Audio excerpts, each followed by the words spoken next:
So our next speaker is Valeria Bertacco she is, okay, thank you. She is the Dorf professor and author of Thurnau computer science and engineering professor. Her research interests are centered in the creation of novel solutions that enable the sustainable development of silicon systems by making them more energy efficient, performant, and significantly cheaper to design and manufacture.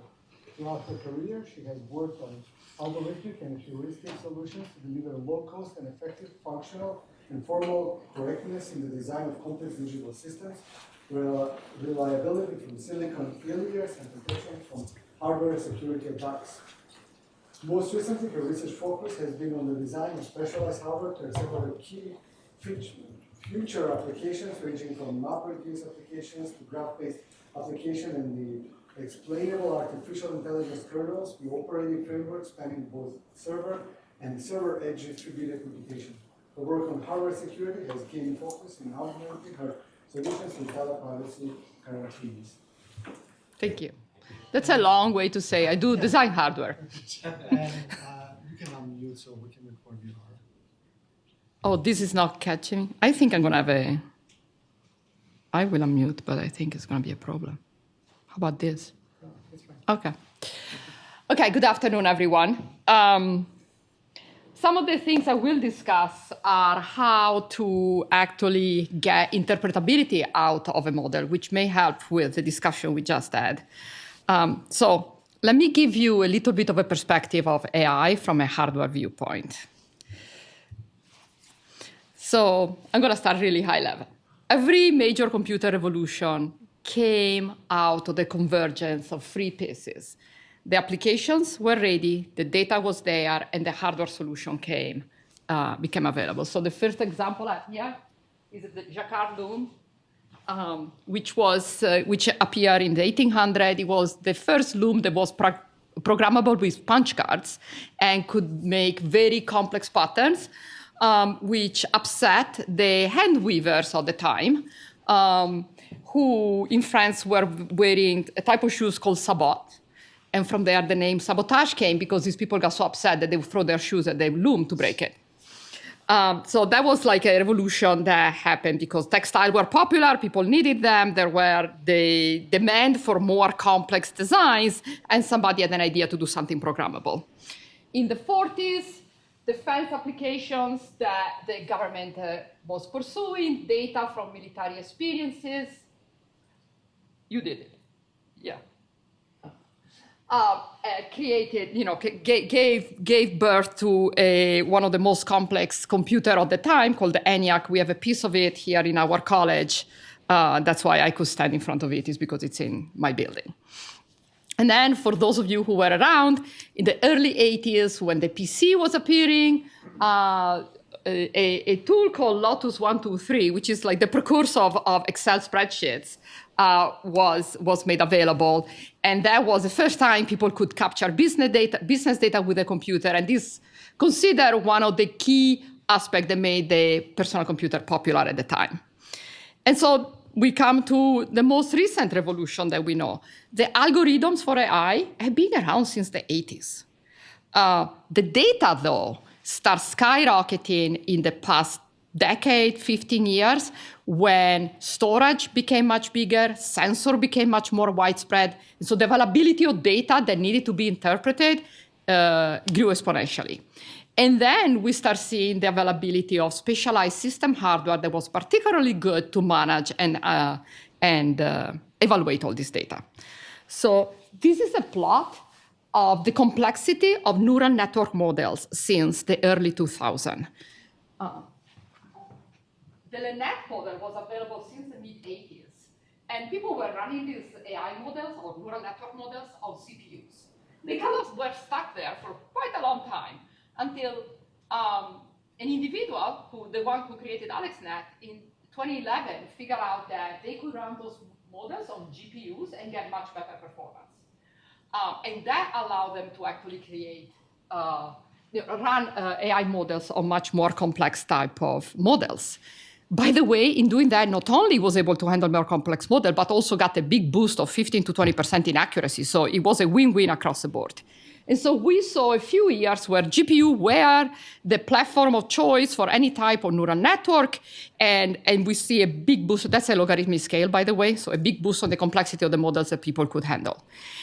Around 2015 or so, people start thinking about doing specialized hardware specifically for AI, and specifically, to be completely honest, for neural networks.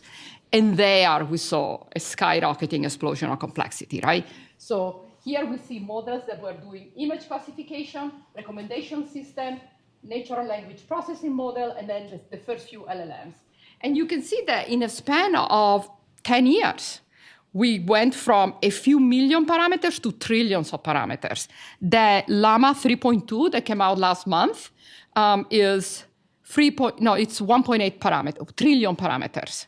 So a huge model, which in theory should buy me a lot more accuracy. It definitely has a much broader capability of processing data and analyzing content. And insight, that the bigger the model, the harder to have any insights on how accurate or truthful it is. Now with that, there is also a lot of money on the table. These are some of the startups that are out there that are developing hardware for AI acceleration. I got this from AIstartups.org in 2022. This startup got $1.1 billion of investment. That I'm not talking revenue or profit, right? I'm talking investment from VCs. That Samba Nova was started by my advisor. Lucky him. Well, I don't know. Now, you have to make some revenue, right? After you get that investment, it's going to be pretty hard. But I have to tell you, I went back a couple of weeks ago to see how we're doing now. The market kind of cooled down in the past couple of years. But no, those companies got much more money. Most of them got much more money. Only one disappeared from the list. And then there were another 5, 6 additional companies. One who got $1 billion, for instance, who's not even listed here because that's with respect to my 22 list. So today, just by looking at the companies who get 50 million or more in investment, the industry is pushing over $8.5 billion in companies who develop accelerated hardware for AI. So it's a very hot market. Why is that we want to do dedicated hardware for AI? Well, it provides 3 benefits. 2 benefits, one cost. So this is a generic CPU, the one you run every laptop of every server on, can do every type of algorithms. Specialized hardware can do one or very few algorithms. Neural network hardware can only run neural networks. They give you a big boost in performance. This is qualitative, but you can think 100 to 1,000 times. And they give you a big boost in energy efficiency because they don't spend time doing control flow, the algorithm, right? They can just be minimalistic, do the same operation for every node of a neural network, and then rinse and repeat. So they provide significant advantages if you, for instance, own a very large data center that has to do AI computation all the time. You can save a lot of money by running a specialized, and you can deliver a lot more by running specialized hardware. So why is that the neural network are good targets for hardware design? Very parallelizable. I can do a lot of parallel computation on the same type of network. The type of computation tend to be a very simple step, like a multiply and add, a very simple step that is repeated across many nodes. And then every node is doing the same thing. So I don't have to have divergent control flow. A lot of the logic in a processor, in a traditional computer processor, is controlling the flow of the execution. Here I have many little soldiers doing exactly the same computation. And so I can spare myself all of that work. There are widely used libraries to implement AI algorithm. What that means is if I'm the company doing the piece of hardware, I'm just going to figure out how that library can compile to my hardware, and user can just buy my stuff, right? So it's a good layer to be able to be adopted. And then there is a big gap, right? CPUs are really, really bad at running AI algorithms. GPUs are great, but they're great in data center setup. If you're trying to do any sort of edge, meaning mobile type of applications, GPUs are energy hogs, right? They drain so much energy, it's not really portable. So I'm thinking here specifically, as we move into autonomous driving, I need to do AI computation on a car which is running on a battery. Very difficult to think about GPUs as a standard baseline. In addition, in the data center spectrum, because AI models, so AI accelerator that can do much, much more computation tend to use much more power, have higher power density. These systems are often liquid cooled. Like there is a big tank full of liquid, you put your computer in it, and do that for the entire building of the data center. So that, cooling and power are a really big challenge for traditional GPUs. So what do we have today? Today, commercially, the only type of AI acceleration you're going to find is neural network acceleration. So traditional deep neural networks with specialized hardware that can execute them quickly. First of all, as I said, it's a the trellis, the network is a very regular structure, which makes for an easier effort from the designer. You do a lot of cut and paste. And in turn, that also allows for more complex design to be developed by a normal team. So this is just a layout of an NVIDIA GPU, which, by the way, compared to a CPU, is very regular. So I can see patterns here, right? And this is a comparison of an AI accelerator by Grok, which was the company that just emerged in the last couple of years. They got $1 billion on investment. Having a regular structure at the hardware level allows to build a bigger chip.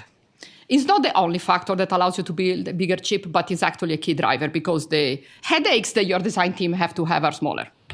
Another big aspect, they tend to be very large. So this is a Cerebras chip. It's actually an entire wafer compared to the largest GPU. They said the largest, it's an H100, one could argue.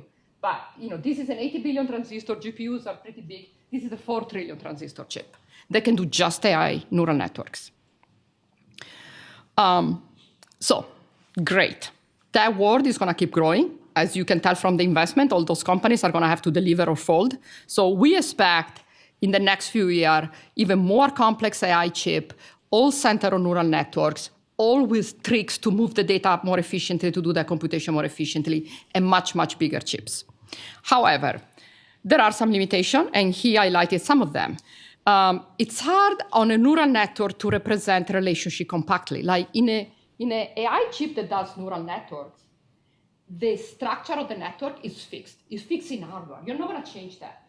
You can eliminate an edge by putting a weight of 0, but you cannot do anything else. So if you have a generic graph and you're trying to map it on that network, either you put a lot of edges at 0 and you waste a lot of your effort because a lot of the hardware is doing absolutely nothing. Or if your graph has connection that your neural network doesn't have, you just don't get it, right? You cannot implement that. So there is definitely a limitation there on the type of computation I can map on that chip. And then the traditional problem of neural networks, which I think you all suffer about, is very difficult to do any interpretability on those execution. These monsters with millions of nodes, lots of edges, they spit an answer, you hope it's accurate, you have no idea how the system came up to that answer, no insights on that. All you can do is some black box type of checking of the type of answers you get. So one idea is that we could use graphs. Graphs are naturally very sparse. I consider a non-sparse graph a click, right? It's a graph with all the edges. Typical graphs are much below a click in terms of the number of edges they have. So naturally, graphs are very, very sparse. And there are applications in AI for that. Random forests are based on graph. Graph neural network are based on graph. And there are many applications for them. People use them in social media. Road traffic network are based on graph. Even product placements are placed on graph. Like if you buy a certain product, you're more likely to buy this other product. So I'm going to advertise that other product to you when I see you shopping. Even in scientific simulation, we use graphs everywhere. So it would be a great direction, except that it destroys the regularity of my chip. And indeed, there are some challenges. The problem with graph is that the connection in the graph are unpredictable. I mean, they are known in a static time, but they are not known when I design my chip, which is one and for all. And so as I traverse the graph, I may jump from memory location to memory location. And it's very difficult to have predictability on how to put those data next to each other so that I have quick access to it. So the random walks that I have to do in traversing the path are creating a major bottleneck in my performance. The caches, the on-chip storage, become really ineffective, very high miss rate. And then I have all this traffic trying to get data to and from memory because I almost have no cache. And so that becomes my performance bottleneck. So this is a little schematic, right? Here I have my CPU, whatever can compute. And here I have my memory. Between the memory and the compute unit, in the best cases, I have 1 terabyte per second. But internally to the memory, if I could put some hardware directly in memory, I could get much, much better bandwidth, and I could do much more computation faster. So the general message of this talk is, as we move to next generation AI algorithms that are not static networks like neural networks, the key solution is to be able to do computation in memory, because that gives you the flexibility of not being stuck to a specific topology. So let's look at an example. Random forest. I will tell you in a second what they are. Random forests are a type of machine learning algorithm that sits in between linear regression and neural network. Linear regression are completely predictable and deterministic, so they give you a lot of insights on how we get to results, but they tend to be low accuracy. Neural networks tend to have very high accuracies, but very little interpretability.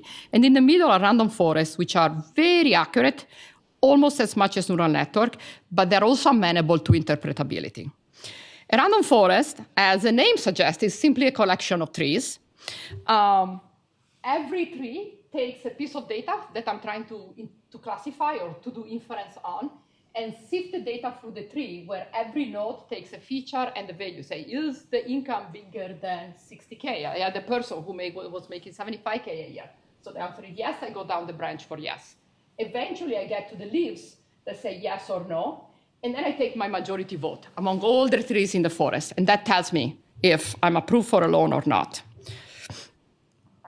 And this is a little comparison here of the accuracy of a random forest on these benchmarks versus a neural network. You see that we're in some cases, a little bit better, in some cases, a little bit worse, but we're very similar. Okay, this is how I'm going to explain how a random forest inference works. I have 3 trees in that diagram. I don't know if it's obvious. They're kind of touching each other. And I have my data on which I'm trying to do inference is a customer who's looking for a bank loan, age 25, salary 70K a year, high school education. So I take that data and I push it through all the trees and choose the true or false based on the test of that feature and that value. And then here, in this case, I get 2 approve, 1 reject, so I'm going to approve the loan. That's my majority vote. How do I do training for neural? I have to build this random forest, so I have to build all those 3. That's how it's done. I take all my training data. I don't partition it. I create subset with overlap randomly. And then every tree is built out of 1 subset. And in creating a tree out of that subset, I have to pick each node and pick 1 inference and pick 1 value and try to have very low entropy. So I have a balance where all the data on one side will be accepted and the other will be rejected, as close as possible to that. And so there is so many comparisons where I have to decide which feature do I pick and which value do I pick to get the most balanced type of tree. And I have to do that for every tree, for every node, for every feature, and for every value. So that, I imagine you can see, it's painful. But the good side of a random forest is that interpretable, meaning once I decide that the loan is approved, I have all these data of how my data sifted through each tree, and there are tools like these ones that can tell you, yes, you got approved, and primarily the reason why you got approved is because the credit score was above 680, the income was above 80K, and the collaterals were true. It gives you not every reason, but it can give you the top 3, 4, 5 reasons. And you as a human being can say, that makes sense, or no, that doesn't make sense. And you can vet the results of your tool. So these are some of the things that having interpretable AI can get you, right? It can develop trust for a user that uses the tool, identify model biases, and adhere to new legislation. So for instance, in Europe, there are start being regulation that if you want to use AI in any type of application, you have to provide information to a to a government entity. And applications are ranked based on how human sensitive they are. So if it's a video game, we don't need very much. But if you're trying to decide if somebody goes to jail, then we want a lot of insights on your algorithm. So as I said, training is a performance issue. Why? Because for every tree, I have to look at every node, and I have to look at every feature, and I have to look at every value among all my tree to decide for this node which is the best feature to select and which is the best value to select. It takes sometimes years to train a random forest. So there was an example that I found on the literature where analyzing the US court cases of the past few decades and whether the recommendation for a jail term or not took up to 5 years, would take up to 5 years. So the key computation that have to happen billions of times in order to train a neural net, a random forest, is A to O comparison, all to one. All my data, I pick up the feature I want, and then of all the feature values, I compare against one value and I figure out who's yes and who's not. And then I have to do that multiple times for multiple data and for multiple features. 83% of the time of training is spent doing all-to-one comparisons. So we said, how about we accelerate that one? That's going to give me a big benefit for everything else. The algorithm is extremely parallel. As you can tell, I can do all the trees at the same time. I can actually do all the nodes at the same layer in a tree at the same time. Cannot do vertical dependency, but I can do parallelism horizontally. And so today, GPUs can do about 10,000 parallel threads at a time. Look at this. Any amount of decent training for a tree that has 100, for a forest that has 100 features would allow me to have more than 50,000 threads. And so if I only have 10K, I don't exploit as much parallelism as I could. Same with bandwidth to access memory. Cutting edge memory is 1 terabyte. You saw that in the picture earlier. But I could use much more bandwidth in my computation. So the limitation here is the hardware. That's all I'm trying to tell you. The computation is so massively parallel that the hardware is a limit. So if I use one of the most modern memory structure, 3D stacked memory called HBM, the connection to the compute core is 800 gigabytes per second. But internally, the memory has a much higher bandwidth. And so the trick is, let's create a specialized accelerator and put it right there inside the memory and try to do the computation of the most critical step inside there so that we can get much higher bandwidth of moving data inside. So this is how the solution works.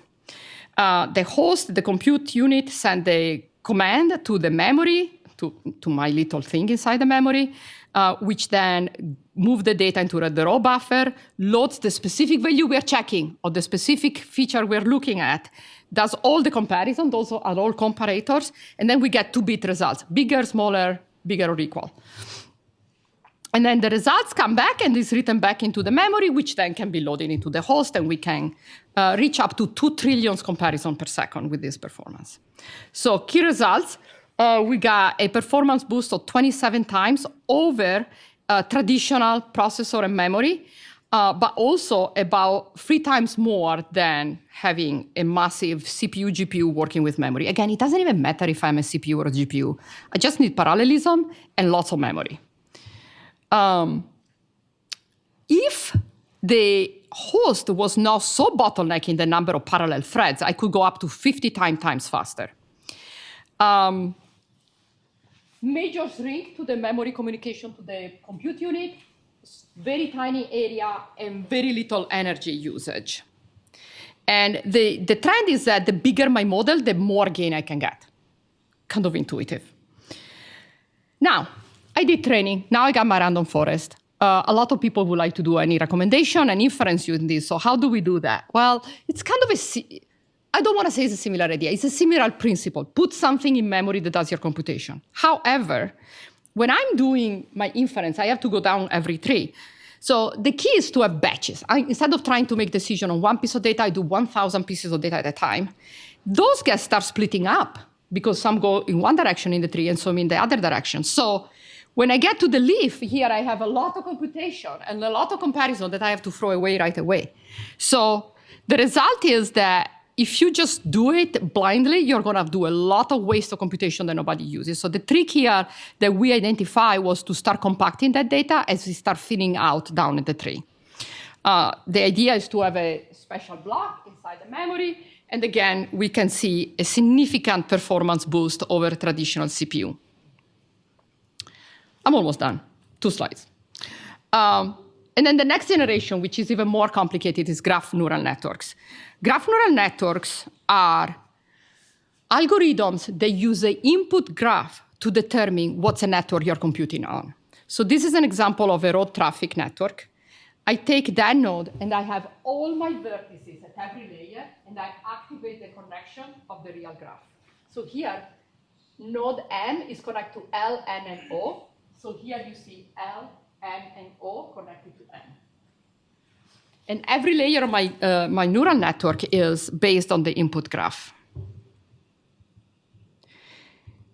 There are then activation function, aggregation function to start seeing how the computation should work in converging those data. And what we worked on is on how to accelerate the aggregate and activate functions, which is key to inference and key to training.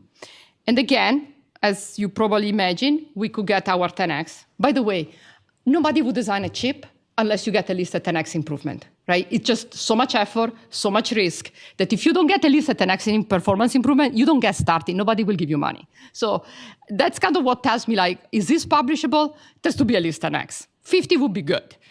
So we get a boost in performance, a reduction in bandwidth. But also, we did a rooftop analysis, and it just... Oh, lost sound. That's you, yeah. It just, as the amount of computation per byte. Oh. OK, when did you lose me? Maybe because I moved away. No, it's muted. You're on mute. Yeah. OK, I'm no longer muted. OK. It just travels on a different trajectory than GPUs because it can do the computation directly in memory. And with that, AI hardware is only at its infancy. All we're doing today, at least commercially, is neural networks. I feel like neural network accelerators are going to become the next digital signal processing units, just much more complex and much more power-sucking. And I think the next generation AI hardware will be core to computing memory. Different solution of computing in memory, but the key here becomes that I cannot be stuck in a fixed hardware structure, and so I need to have that flexibility. There is echo? No, Okay. no, I think the computer shut down, but we'll figure it out. OK. I just wanted to acknowledge my students, and thank you very much.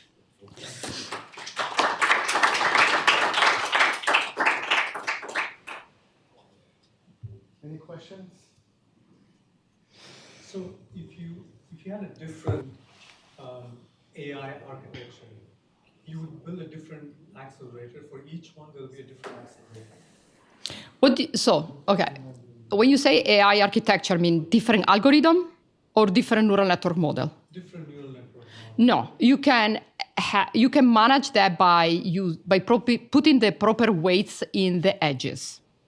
But you're saying you might lose efficiency if too many of them. Well, so generally, when I create an AI neural network, a neural network hardware, I have all the weight connections, and then the training of the model adjusts those weights. And it's normal to have a fraction of those weights at 0 after the training.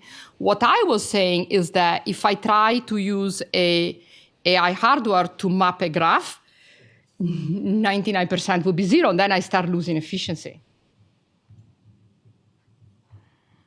By the way, in hardware AI, one of the big challenges is loading all those weights that you already computed that you're training the network, but I'm not going there.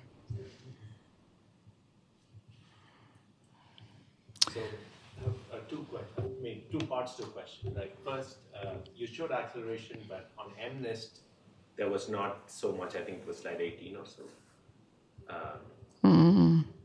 MNIST? MNIST did not have as much acceleration. This one or the Acre solution?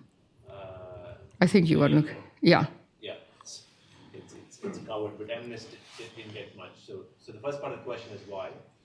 And the second thing, I did not maybe pay too much attention to random forests, but of late there's been a lot of buzz with these 1.58-bit transformers.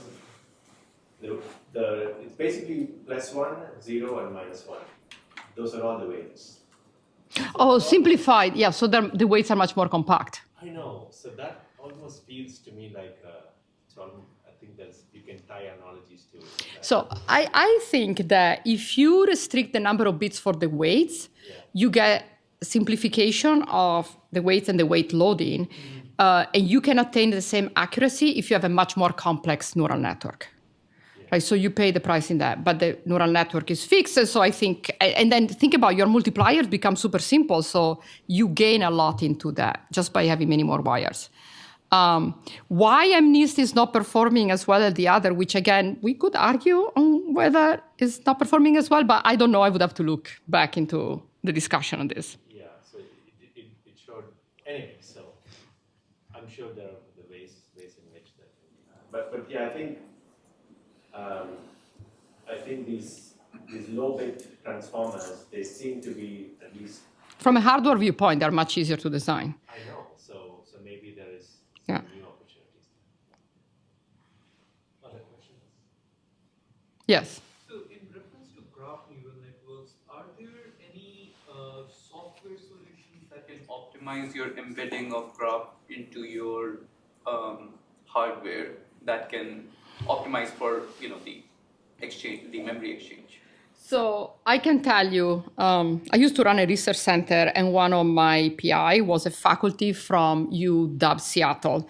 One of the solutions he developed was a way to, instead of storing all the weights of your neural network and loading them in, he would store a few weights and then compute the others. So store the rules to compute the others so that it could minimize the footprint of the weight storage in exchange of additional computation to be able to load up the network. And surprise, surprise, it would get a big performance boost, which, normally we store data rather than computing it on the fly, but because there is such a big footprint of data to be loaded, that was actually a viable solution. So it was computing weights on the fly.